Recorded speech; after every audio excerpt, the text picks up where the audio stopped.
Selamat pagi Bapak Ibu Saudara jemaat Tuhan yang dikasihi Tuhan. Selamat bertemu lagi di ibadah online Minggu 12 Juli 2020. Tuhan memberkati. Ya, mari kita mengikuti ibadah online dengan sungguh-sungguh. Persiapkan diri Bapak Ibu Saudara, siapkan hati saudara juga untuk memuji dan menyembah Tuhan. Bertepuk tangan, berdoa, mengangkat tangan, melompat, dan mengikuti arahan ajakan dari worship leader untuk beribadah, memuji Tuhan, menyembah Tuhan dengan sungguh-sungguh.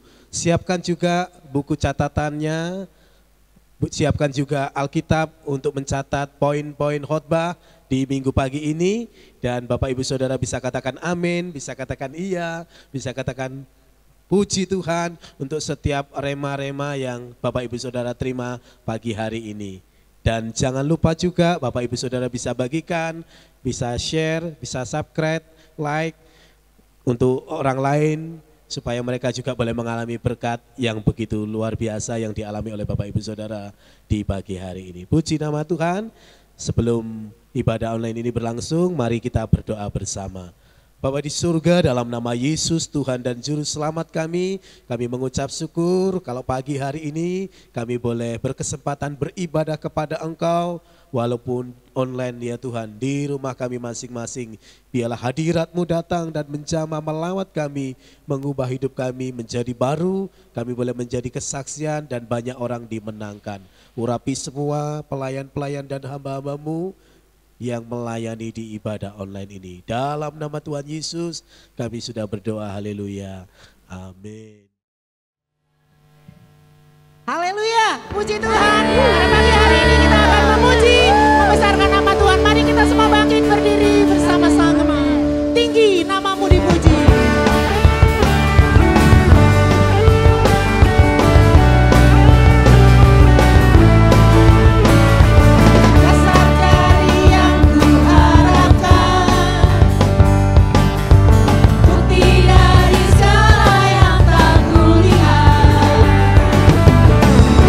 Berikanku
Haleluya, kita akan lebih dalam masuk hadirat Tuhan.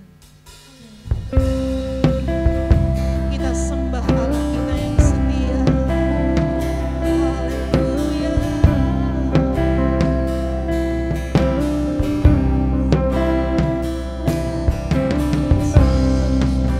Tiada yang dapat pisahkan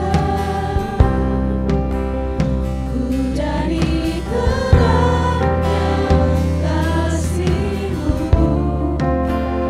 Hadirkan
Yesus. Terima kasih Roh Kudus.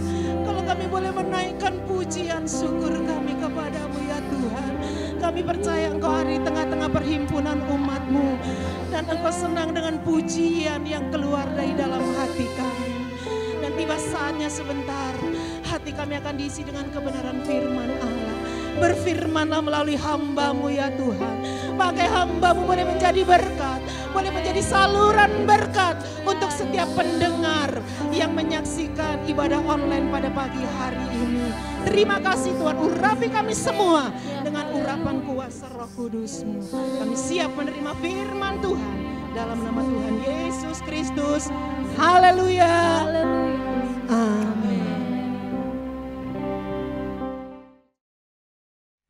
Selamat pagi. Sebagai pengumuman pada ibadah online pada pagi hari ini, yang pertama adalah puji Tuhan kita sudah diizinkan untuk beribadah kembali di gereja. Ini suatu kabar sukacita buat kita semua yang sudah 3 bulan lebih kita tidak bisa langsung beribadah di gereja. Karena itu kami mengajak Bapak Ibu, Saudara-saudari untuk bersama-sama bersekutu kembali, bersama-sama memuji menyembah Tuhan di gereja. Tentu kerinduan kita yang begitu besar sudah dijawab oleh Tuhan. Mari kita bersama-sama datang ke gereja.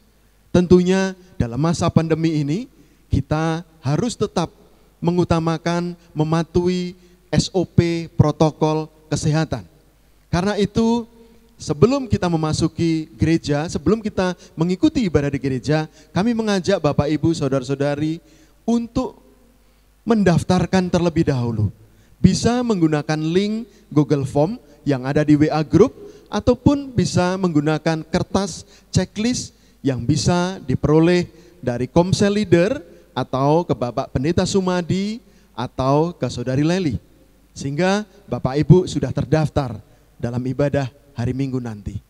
Dan karena hari Minggu nanti ibadahnya 30 menit, karena itu jangan sampai terlambat.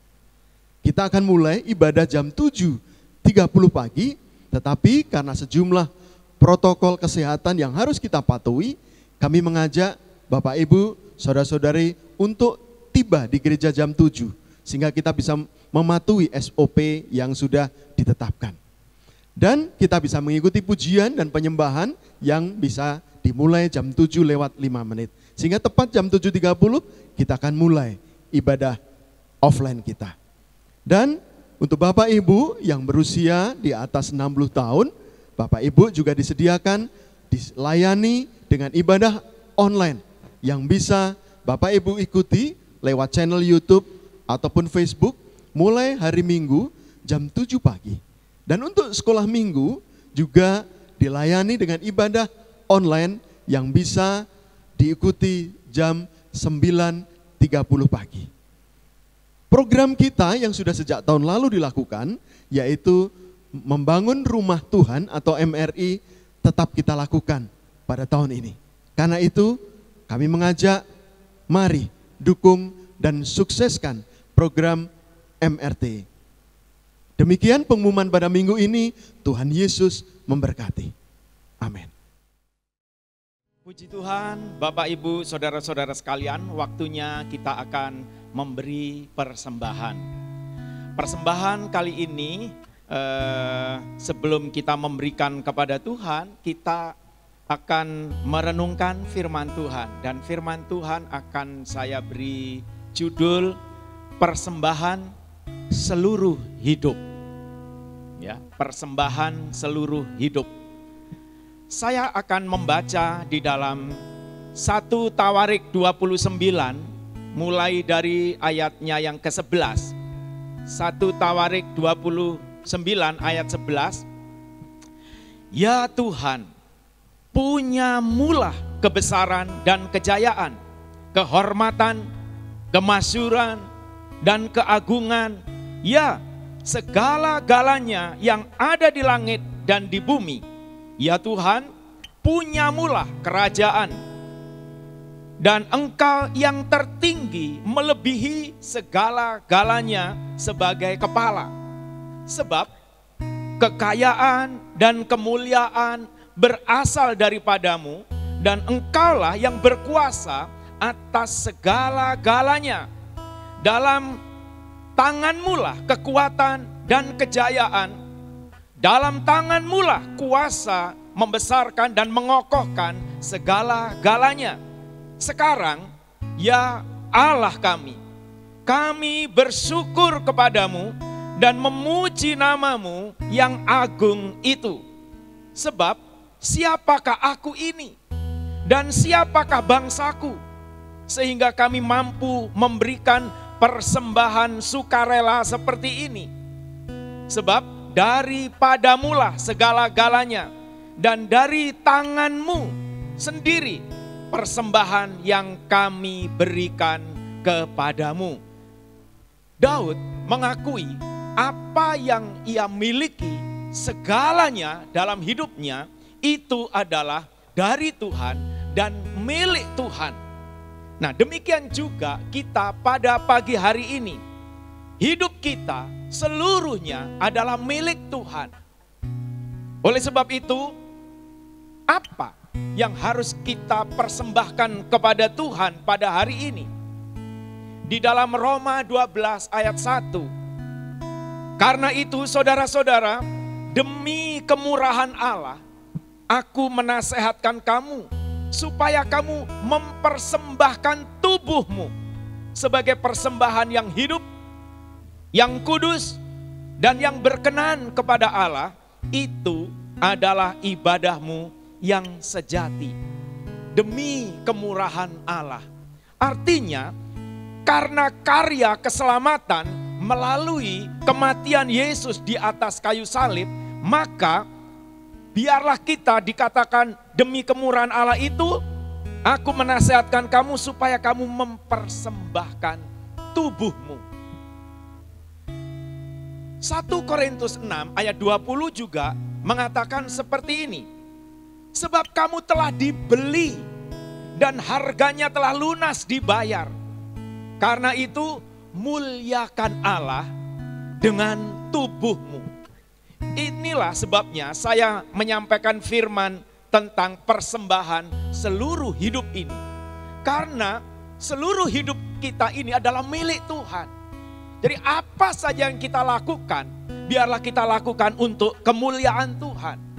Galatia 2 ayat 20 jelas mengatakan, namun aku hidup, tetapi bukan lagi aku sendiri yang hidup, melainkan Kristus yang hidup di dalam aku. Jadi kalau kita sekarang akan memberi persembahan kepada Tuhan, biarlah kita mau berikan ini semata-mata untuk kemuliaan Tuhan. Kita memiliki tubuh kita pakai untuk kemuliaan Tuhan. Kita memiliki waktu dalam hidup ini, kita pakai waktu kita untuk kemuliaan Tuhan. Kita memiliki karunia, kemampuan, kita mau gunakan untuk kemuliaan Tuhan. Demikian juga saat ini, kita memiliki harta atau apa yang kita punya, mari kita mau persembahkan untuk kemuliaan Tuhan. Bapak, Ibu, saudara-saudara sekalian, prinsip memberi persembahan seluruh hidup, ya, seluruh hidup 100% untuk kemuliaan Tuhan. Kalau kita bisa bekerja, itu semata-mata karena firman Tuhan. Barang siapa yang tidak bekerja, janganlah ia makan. Jadi ketika Bapak, Ibu, saudara-saudara semua bekerja, itu adalah firman Tuhan. Supaya apa? Dengan kita bekerja, kita memiliki penghasilan. Sehingga ekonomi kita jadi baik. Mari kita gunakan penghasilan ini juga untuk kemuliaan Tuhan. Dengan penghasilan yang kita dapatkan, kita bisa membeli makanan dan minuman. Untuk apa? Untuk kekuatan, kesehatan tubuh jasmani kita ini. Tujuannya apa? Kalau kita sehat, kita dapat pakai kesehatan kita ini untuk kemuliaan Tuhan. Dan fisik yang sehat, tubuh yang kuat, kita bisa pakai untuk melakukan kehendak Tuhan. Apa itu kehendak Tuhan? Dengan tubuh yang sehat, Bapak, Ibu, Saudara-saudara bisa beribadah kepada Tuhan. Jadi kita mau bangun hidup kita sepenuhnya dengan kekuatan, dengan kesehatan yang dari Tuhan, kita pakai untuk kemuliaan Tuhan. Jadi dengan tubuh yang sehat ini, kita bisa beribadah datang kepada Tuhan. Datang kepada Tuhan dengan menggunakan penghasilan atau ekonomi yang Tuhan berikan lewat pekerjaan kita. Itu berasal dari Tuhan, punya mula semuanya. Saudara bisa melakukan apa yang Allah perintahkan kepada kita. Dalam Matius 22 ayat 21, berikanlah kepada Kaisar apa yang wajib kamu berikan kepada Kaisar, dan kepada Allah apa yang wajib kamu berikan kepada Allah. Saatnya kita menggunakan seluruh hidup kita, kekuatan kita, milik kita untuk kemuliaan Tuhan. Dan izinkan apa yang saudara miliki sekarang ini, saudara bisa pakai untuk kemuliaan Tuhan. Mari kita berdoa buat persembahan yang akan kita bawa kepada Tuhan. Terima kasih Tuhan, kami mengucap syukur kepadamu. Kalau hari ini kami dapat memberikan persembahan seluruh hidup kami. Ketika kami diberi kekuatan, kesehatan, kami mau pakai untuk kemuliaan-Mu. Ketika kami diberikan karunia-karunia, kemampuan, kami mau pakai untuk kemuliaan-Mu. Demikian juga ketika Tuhan memberkati kami dengan berkat-berkat jasmani, ekonomi kami, keuangan kami. Saat ini kami mau pakai keuangan kami untuk kemuliaan Tuhan. Terima kasih. Kami siap memberi persembahan ini di dalam nama Tuhan Yesus Kristus. Haleluya. Amin. Puji Tuhan, Tuhan Yesus memberkati. Welcome semuanya bagi yang sedang mengikuti ibadah online di GPDI Maranatha Malang. Merupakan satu kehormatan kalau Anda bersama-sama dengan saya mengikuti ibadah ini. Apakah Anda orang Kristen atau bukan orang Kristen? Apakah Anda orang lama ataupun juga baru menonton ibadah ini? Hari ini kita akan belajar bersama-sama tentang kebenaran firman Tuhan. Judulnya adalah Masalahmu bukan masalahmu. Masalahmu bukan masalahmu. Nah, pernah enggak saudara mengalami bahwa hari saudara itu akan kacau kalau saudara bangun pagi dan kemudian saudara membaca WA, ternyata berita di WA sangat mengejutkan, ya. Dan kemudian saudara lihat berita di televisi dan kemudian mendengar ada berita yang menakutkan. Dan ketika saudara bangun pagi-pagi, maka saudara teringat bahwa ada pekerjaan besar yang akan saudara hadapi hari itu. Tapi ternyata persiapan saudara masih kurang. Nah, mungkin saudara pernah mengalami hal yang serupa dengan itu, ya. Saya rasa kita semua pernah mengalaminya. Akan tetapi kalau kita selidiki keadaan orang-orang di sekitar kita, maka kita akan menemukan bahwa setiap orang itu akan memberikan respon yang berbeda kepada masalah yang sedang mereka hadapi. Faktanya, kita pernah melihat ada orang yang punya masalah yang besar, tapi kelihatannya dia nyantai-nyantai aja. Dan mereka bisa menghadapi masalah mereka. Akan tetapi ada juga, kita pernah melihat ada orang yang sebenarnya punya masalah yang relatif kecil.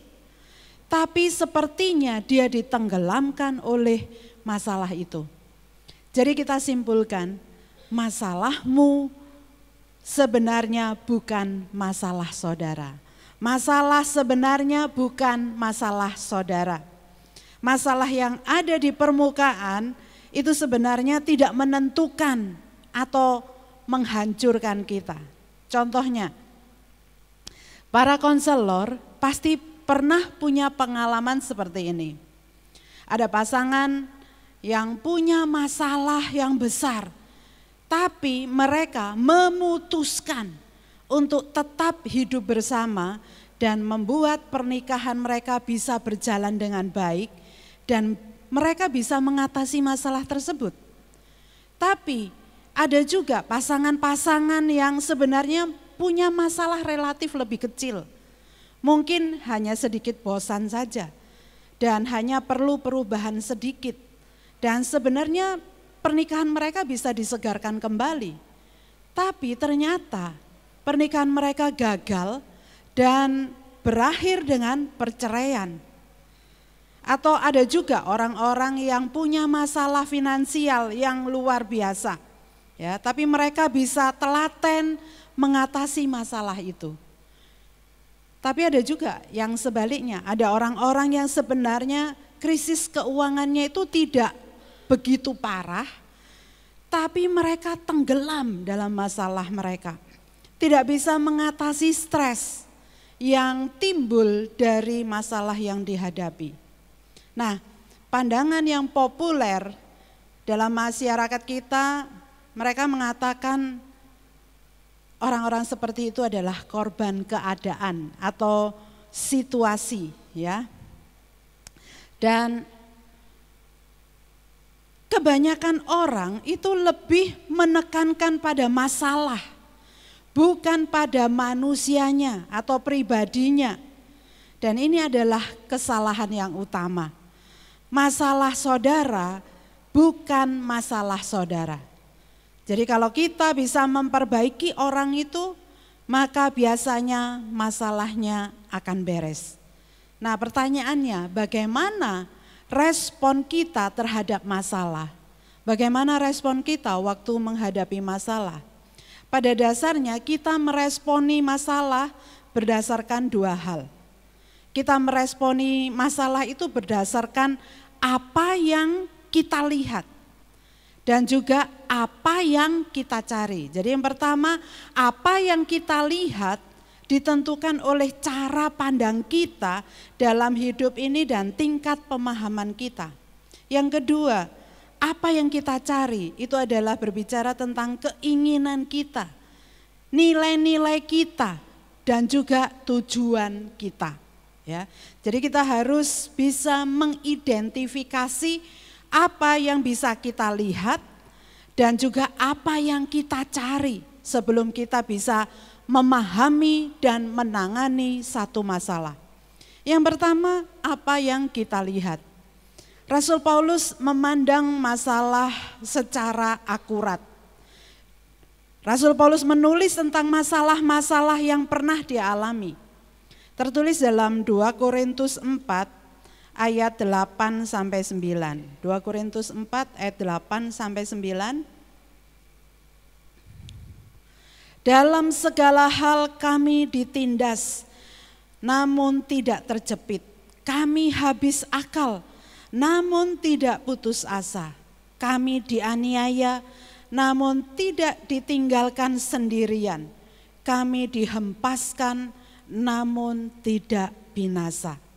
Nah, Rasul Paulus pernah mengalami karam kapal. Dia pernah dipukuli, direndahkan, bahkan dipenjara. Tetapi dia melihat kesukaran-kesukaran yang dialami itu sangat kecil kalau dibandingkan dengan kemuliaan Tuhan. Roma 8 ayat 18 katakan, sebab aku yakin bahwa penderitaan zaman sekarang ini tidak dapat dibandingkan dengan kemuliaan yang akan dinyatakan kepada kita. Ya, jadi Rasul Paulus membandingkan dengan kemuliaan yang akan diberikan kepada kita. Nah, satu hari ayah si Bobby, dia masuk ke kamar dan melihat anaknya sedang meneropong melalui kaca pembesar, ya, dari teropong itu. Dan ayahnya berkata, "Nak, kamu keliru caranya lihat teropong. kalau kamu lihat dengan cara yang seperti itu, maka objek yang kamu lihat jadi kelihatan jauh dan lebih kecil, kecil sekali malahan, ya. Teropong itu padahal gunanya untuk memperbesar benda. Tapi kemudian si Bobby tersenyum, ya. Dia berkata, "Pa, anak yang nakal, yang suka mukul aku itu, dia lagi ada di seberang jalan. Memang aku sengaja balikin teropong ini karena dia itu problem bagiku, ya. Dan aku ingin dia kelihatannya makin kecil dari yang sebenarnya." Nah, kebanyakan kita bukannya pakai teleskop, tapi kita itu pakai mikroskop, ya, dalam melihat masalah-masalah kita. Sehingga masalah-masalah kecil jadi kelihatan besar. Nah, oleh sebab itu kita perlu menangani pengalaman masa lalu. Ya, pengalaman masa lalu. Jadi cara pandang kita mengalami masalah di masa lalu itu akan berpengaruh banyak terhadap cara pandang kita terhadap masalah yang sedang kita hadapi saat ini. Memandang masalah saudara berdasarkan pengalaman saudara itu bisa berakibat baik, tapi juga bisa berakibat buruk. Kalau kita punya pengalaman yang baik menangani masalah, maka kita akan punya kemampuan menanganinya di masa depan. Tapi kalau kita punya pengalaman yang buruk, biasanya itu akan punya pengalaman yang buruk di masa lalu, maka kita akan mendapat pengertian, tidak akan mendapatkan pengertian yang lebih baik.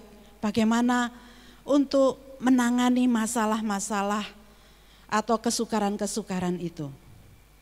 Ya, ada contoh kasus yang baru-baru ini kita dengar di berita-berita TV, ya, tentang perselisihan antara John K. dan pamannya. Dan itu semua pengaruh dari pengalaman masa lalu yang tidak diselesaikan dengan baik, dan akhirnya terjadilah masalah besar yang mengakibatkan beberapa kelompok bertikai.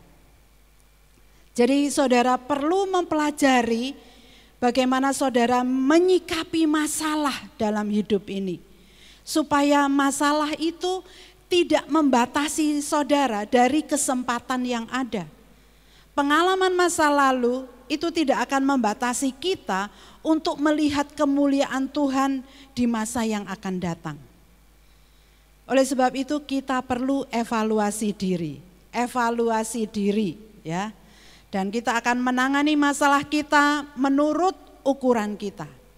Makin bagus gambar diri seseorang, makin dia rela mengambil risiko dan menangani masalah yang besar.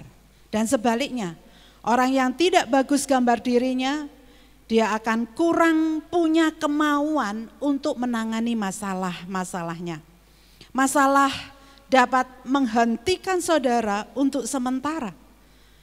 Bukan lari dari masalah atau menyimpan masalah seakan-akan tidak ada masalah, ya.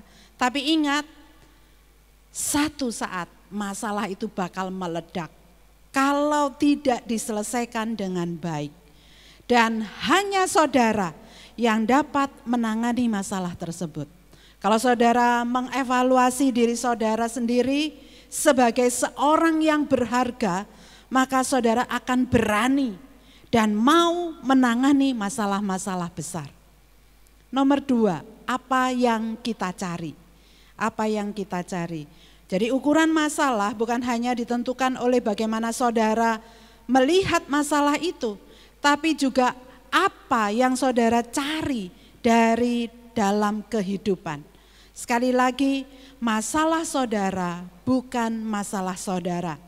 Masalah akan mengalahkan kita kalau kita tidak memiliki tujuan dalam hidup ini. Bagi orang yang goal oriented, tidak akan mengizinkan masalah itu menghalangi mereka untuk mereka mencapai sasaran mereka. kalau mereka sungguh-sungguh menginginkannya, maka mereka pasti akan bisa mencapainya. Orang yang sering mengenyampingkan masalah adalah orang yang tidak punya tujuan yang jelas dalam hidup ini. Ya, jadi prinsipnya begini, waktu tujuan meningkat, maka masalah kita akan menurun. Waktu sasaran kita menurun, maka masalah kita akan meningkat. Oleh sebab itu, carilah pembelajaran bukan kesenangan. Carilah pembelajaran bukan kesenangan. Masalah saudara bukan masalah saudara. Kalau saudara mengejar pembelajarannya bukan pada kesenangan hidup. Karena orang yang hidupnya hanya mencari kesenangan, mereka yang merasa bahwa hidup ini adalah liburan panjang, maka dia akan frustasi waktu mereka mengalami satu masalah. Ada seorang yang bernama M. Scott Peck, dia adalah psikiatris dan juga penulis buku bestseller ya. Dia menulis dalam bukunya The Road Less Traveled, dia menulis seperti ini. Dalam seluruh proses menemui serta memecahkan masalahlah, maka hidup ini menemukan artinya. Peck menulis bahwa kehidupan ini tidak memiliki arti kecuali kalau kita belajar untuk menangani masalah-masalah kita. Dia mengatakan, masalah itu adalah sisi yang membedakan antara keberhasilan dan kegagalan. Masalah membuat kita menggali keberanian serta kebijaksanaan kita. Ya. Jadi hanya karena masalahlah maka kita bisa bertumbuh secara mental dan juga secara rohani. Lewat kesusahan yang ditimbulkan, maka kita belajar untuk menghadapi dan menyelesaikan masalah.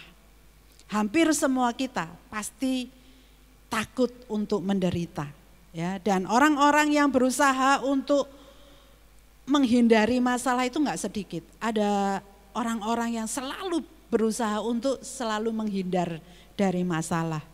Dan juga sebagian orang ada yang suka menunda-nunda, ya, mencoba melupakan, pura-pura masalah itu enggak ada.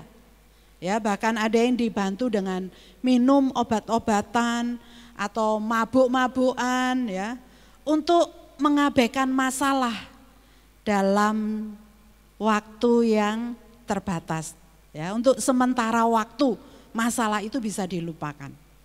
Orang berpikir dengan mematikan perasaannya terhadap kesusahan, maka mereka bisa melupakan masalah yang sedang terjadi. Jadi ada orang yang cenderung untuk menghindari masalah dan perasaan emosional yang mengikutinya, dan itu adalah dasar dari orang yang berpenyakit mental. Nah, kalau masalah datang, apa yang harus kita lakukan? Yang nomor satu, belajar kepada Yesus. Belajar pada Yesus. Ya, penulis kitab Ibrani menuliskan tentang Yesus. Ibrani 5 ayat 8. Ibrani 5 ayat 8 dikatakan, dan sekalipun ia adalah anak, ia telah belajar menjadi taat dari apa yang telah dideritanya. Ya. Jadi hal yang sering kita hindari dalam hidup ini sebenarnya adalah hal yang mendewasakan kita, membentuk karakter kita.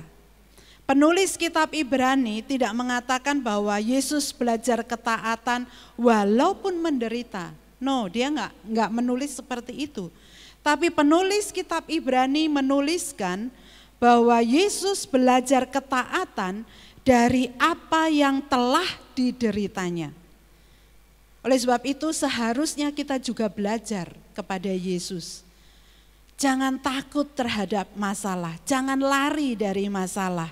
Karena kita tahu bahwa hal itu akan membawa kita lebih dekat kepada Tuhan. Yesus memanggil, ya, mengundang semua orang yang letih, lesu dan berbeban berat Apakah itu persoalan hidup atau masalah apapun yang sedang saudara hadapi, Yesus mengundang saudara supaya jiwa kita mendapat ketenangan. Ya, ditulis di dalam Matius 11 ayat 28 sampai 30. Matius 11 ayat 28 sampai 30. Marilah kepadaku semua yang letih, lesu dan berbeban berat. Aku akan memberi kelegaan kepadamu. Pikulah kuk yang kupasang dan belajarlah padaku, karena aku lemah lembut dan rendah hati, dan jiwamu akan mendapat ketenangan. Sebab kuk yang kupasang itu enak dan bebanku pun ringan. Yang kedua, bawa masalah kita kepada Tuhan. Bawa masalah kita kepada Tuhan. Mazmur 37 ayat yang kelima dikatakan, serahkanlah hidupmu kepada Tuhan dan percayalah kepadanya dan Ia akan bertindak. Kalau saudara membawa permasalahan saudara kepada Tuhan, maka Tuhan akan memberikan hikmat apa yang harus saudara lakukan. Kalau hari-hari ini saudara mungkin punya masalah yang begitu dalam, begitu berat. Mungkin saudara punya masalah dengan Tuhan, kecewa dengan Tuhan, dengan pekerjaan, dengan pasangan, ya, dengan relationship, dengan finansial saudara. Maka datanglah kepada Tuhan. Daud juga berkata dalam Mazmur 62 ayat 2, Mazmur 62 ayat 2 dikatakan, hanya dekat Allah saja aku tenang, daripadanya lah keselamatanku. Jadi bawalah segala masalah saudara, karena Tuhan yang akan memberi ketenangan dan kedamaian dalam hidup saudara. Nah, ketika musim ujian diadakan di sekolah-sekolah, maka biasanya sekolah itu akan memasang poster di dinding sekolah, ya, atau di halaman sekolah dengan tulisan harap tenang ada ujian. Nah, pertanyaannya, kenapa kita disuruh tenang ketika ada ujian? Ya, ketika menghadapi ujian, kenapa kita disuruh tenang? Karena dengan bersikap tenang, maka kita bisa berpikir jernih. Kalau kita bisa memikirkan solusi yang terbaik untuk setiap masalah yang kita hadapi, dan kita percaya, punya iman bahwa bersama Tuhan yang besar, maka kita akan selalu ada pertolongan. Yang nomor 3, percaya sesuatu yang lebih baik akan datang. Percaya sesuatu yang lebih baik akan datang. Yeremia 29 ayat yang ke-11. Sebab aku ini mengetahui rancangan-rancangan apa yang ada padaku mengenai kamu. Demikian firman Tuhan, yaitu rancangan damai sejahtera dan bukan rancangan kecelakaan, untuk memberikan kepadamu hari depan yang penuh harapan. Wow, haleluya. Saya tidak tahu masalah apa yang sedang Bapak, Ibu, Saudara hadapi hari-hari ini. Tetapi firman Tuhan hari ini mengingatkan kita untuk yang nomor 1, belajar seperti Yesus. Dalam menghadapi masalah, punya nilai-nilai kebenaran. Dan itu akan mengasah karakter kita untuk menjadi serupa dengan Yesus. Yang nomor 2, membawa masalah kita kepada Tuhan. Membawa masalah kita kepada Tuhan. Biar saudara punya iman bahwa Tuhan akan turut campur tangan menolong setiap permasalahan saudara. Yang nomor 3, percaya sesuatu yang lebih baik akan datang. Ya, percaya kita punya Tuhan yang baik yang akan memberikan hari depan yang penuh harapan. Haleluya. Mari kita sama-sama berdoa. Saya akan mengajak semua saudara yang ada di tempat ini, mari kita tundukkan kepala, kita akan sama-sama berdoa. Mari setiap mulut biarlah berseru kepada Tuhan bersama-sama dengan saya. Haleluya, haleluya. Hamba berdoa untuk orang-orang yang melewati hari-hari kelam saat-saat ini. Mereka yang mempunyai masalah-masalah dalam kehidupannya. Biarlah firman Tuhan bisa mengingatkan, memberikan pewahyuan yang baru bahwa sebenarnya masalah kita bukan masalah kita. Karena kita mempunyai Tuhan yang besar. Kami percaya bahwa Engkau selalu ada bersama dengan kami. Waktu kami kecewa, waktu kami tertekan, waktu kami penuh keraguan, kami tidak tahu apa yang mesti kami perbuat. Waktu kami putus asa, waktu kami rasanya gak kuat untuk menahan masalah yang besar, Yesus selalu ada untuk kami. Terima kasih ya Tuhan, kalau kami punya Tuhan yang baik, rancangan Tuhan selalu baik. Bahkan kami percaya bahwa Yesus dapat melakukan terobosan-terobosan sehingga masalah kami dapat terselesaikan. Terima kasih ya Tuhan, kiranya Engkau yang akan selalu menolong kami untuk kami dapat menyelesaikan setiap permasalahan kami. Mari ya Tuhan, Engkau yang mengetahui segala masalah yang kami hadapi hari-hari ini, dan Engkau yang akan memberikan hari depan yang penuh harapan. Terima kasih ya Tuhan, doa ini kami alaskan hanya di dalam satu nama yang berkuasa, dalam nama Tuhan Yesus Kristus. Mari semua yang percaya katakan amin, amin, amin.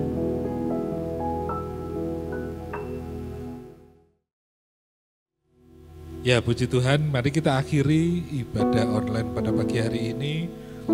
Mari tundukkan kepala, bersyukur Tuhan buat kasih-Mu, penyertaan-Mu, karunia-Mu, bahkan anugerah keselamatan-Mu pada pagi hari ini. Tuhan senantiasa melimpahkan berkat dalam kehidupan jemaat-Mu. Kami berdoa Tuhan, membangun rumah Tuhan. Kami percaya Tuhan akan mencukupkan segala dana yang kami butuhkan.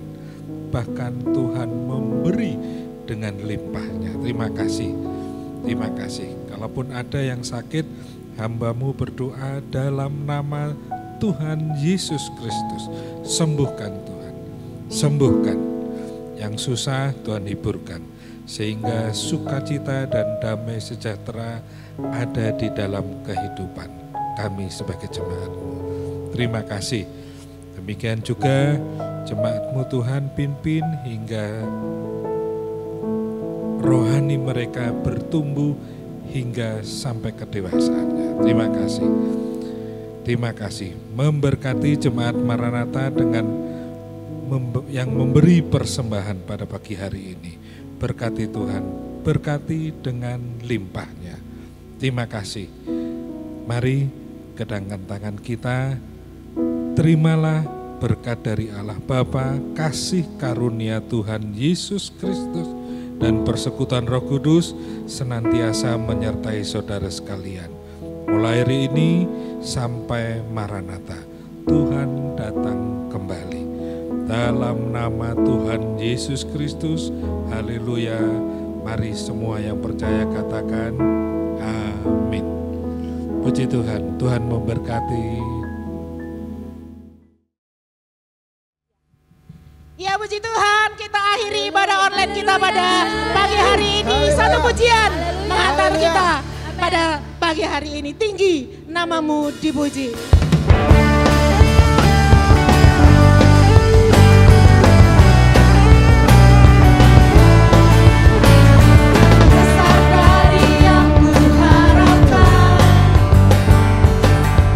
Bukti dari segala yang tak kulihat.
Puji Tuhan, Bapak Ibu Saudara, kita telah menyelesaikan ibadah online Minggu 12 Juli 2020.